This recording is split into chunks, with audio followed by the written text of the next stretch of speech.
अमरीकी सदर Donald Trump अॼु अहम प्रेस कॉन्फ्रेंस कंदो। व्हाइट हाउस तर्जुमान चयो आहे त सदर ट्रंप अमरीकी वक़्त मूजिबि मंझंदि 1 वॻे ऐं पाकिस्तानी वक़्त मूजिबि राति 10 वॻे मीडिया खे ख़िताब कंदो।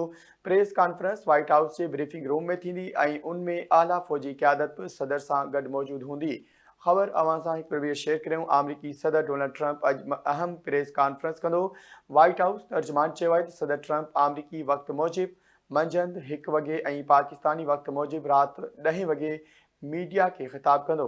प्रेस कॉन्फ्रेंस व्हाइट हाउस जे ब्रीफिंग रूम में थींदी ऐं उन में आला फ़ौजी क़यादत बि सदर सां गॾु मौजूदु हूंदी। अमरीकी सदर डोनाल्ड ट्रंप अॼु अहम प्रेस कॉन्फ्रेंस कंदो। व्हाइट हाउस तर्जुमान चयो आहे त सदर ट्रंप अमरीकी वक़्त मूजिबि मंझंदि 1 वॻे ऐं पाकिस्तानी वक़्त मूजिबि राति 10 वॻे मीडिया खे ख़िताब कंदो। प्रेस कॉन्फ्रेंस व्हाइट हाउस जे ब्रीफिंग रूम में थींदी ऐं उन में आला फ़ौजी क़यादत बि सदर सां गॾु मौजूदु हूंदी।